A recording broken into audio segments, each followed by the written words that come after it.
Eh bien salut à tous et à toutes, et aujourd'hui une nouvelle vidéo sur l'anti-chiffon, c'est parti, let's go.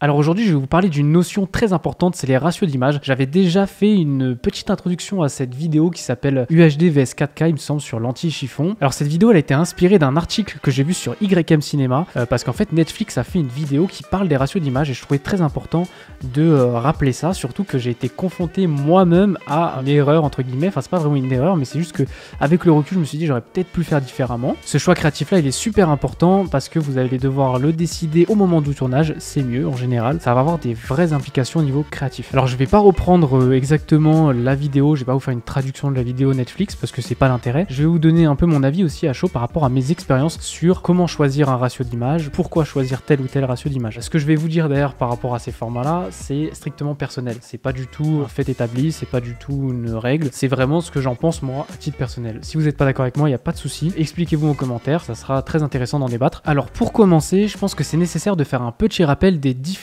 formats d'image. Alors il y en a une multitude, il y en a même des fois certains qui sont pas vraiment homologués, mais je vais parler des principaux. Il y a le 1.1 qui est le format carré qu'on peut retrouver à l'ancienne sur Instagram. Il y a le 1.33 qui est beaucoup plus connu, qui est le format finalement 4 tiers. Il y a le 1.78 qui est le format 16 neuvième classique qu'on a tous sur nos ordinateurs. Il y a le 1.85, le 2, le 2.20 et le 2.35, 2.39. On va dire que les plus utilisés, c'est le 1.77, donc le 16 neuvième, le 2 et le 2.35, 2.39. On va parler principalement de ces trois formats parce que je trouve que c'est les plus parlants. Alors en fait, pourquoi je vous parle de tous ces formats d'image? Parce que pour moi, et d'ailleurs c'est ce qu'ils expliquent aussi Netflix, et ça je le savais déjà, on va dire c'est connu quand tu pratiques un petit peu, le choix de ratio d'image, c'est fondamental parce que ça va par lui-même transmettre un message. Ça va induire quelque chose sur votre histoire, sur la façon dont les gens vont percevoir votre film. Donc c'est fondamental et c'est mieux de le choisir, de le décider avant même de commencer le tournage de votre film. C'est d'ailleurs même strictement nécessaire,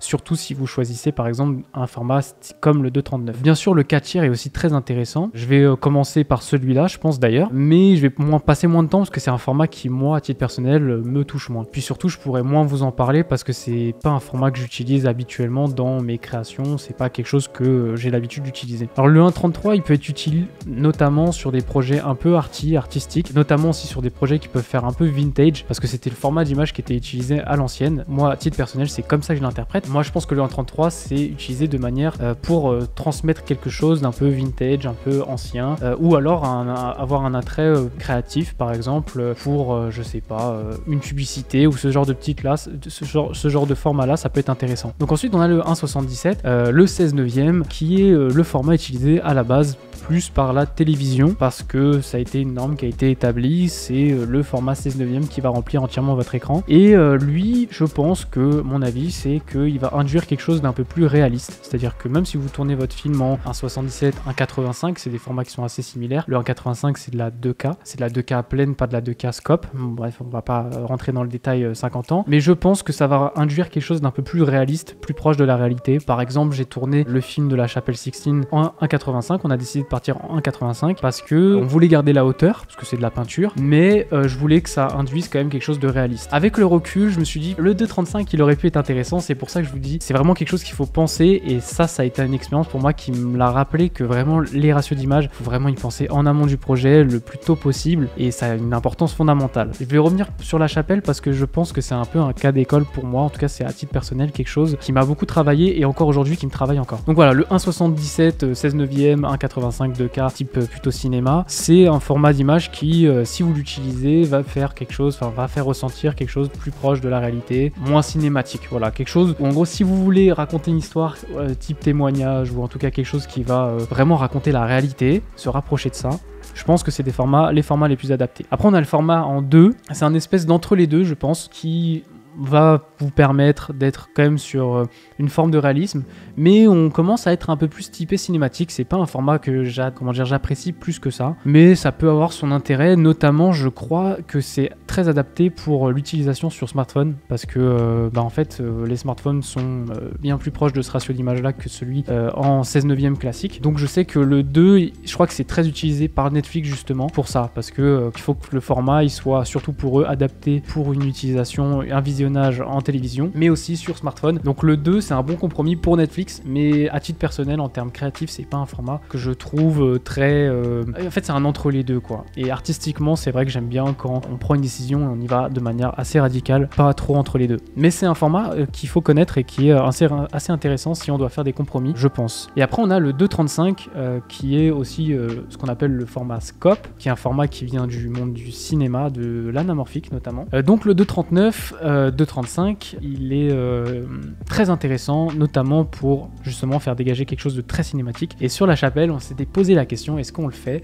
Et avec le recul, je me dis que j'aurais pu, parce qu'en fait j'ai joué avec ce film-là sur une notion qui était que je voulais être proche de la réalité, du réalisme. Mais en fin de compte, vu qu'on est un peu dans un conte, j'aurais pu très bien me permettre de passer en 2.35. Mais j'y ai pas pensé en amont. C'est-à-dire qu'en amont, je me suis dit, je suis sur un documentaire bête et méchant, je veux raconter quelque chose qui est plutôt proche de la réalité. Donc je vais tourner en 1.77 ou 1.85. Et là en l'occurrence, j'ai choisi 1.85. Donc voilà, je me casse pas la tête. Sauf que si vous tournez en 2.35, c'est super important de décider ça en amont, parce qu'en 2.35 vous allez couper finalement sur votre image tout le haut et tout le bas. Donc si par exemple vous n'avez pas cadré en conséquence d'un 2.35 en vous disant je vais cropper le haut et le bas, vous allez vous retrouver avec des plans où vous allez perdre plein d'informations et du coup ce sera pas possible. Et moi en l'occurrence sur La Chapelle, c'est ce qui m'a fait décider de pas prendre du 2.35, c'est qu'il y avait certaines séquences où on perdait pas mal d'informations, notamment sur la fresque. Et voilà, j'ai un peu, c'est pas que j'ai regretté, mais je me suis dit c'est dommage, j'aurais pu anticiper et avoir le choix en post-production, et je l'ai pas fait. Donc cette vidéo là sert aussi à ça. Vraiment, pensez vos ratios d'image en amont, réfléchissez bien à ça, c'est une décision créative super importante. Ça va mettre en valeur beaucoup plus vos personnages en 2.35, vous allez avoir un rendu bien plus cinématique, vous allez être focus sur les sujets de manière plus précise. Par exemple, eux, je sais que dans la vidéo ils prennent sur un plan large, le sujet il va être mis beaucoup plus en valeur, parce que vous allez couper des informations qui sont pas forcément utiles dans la hauteur. Donc votre regard, lui, il va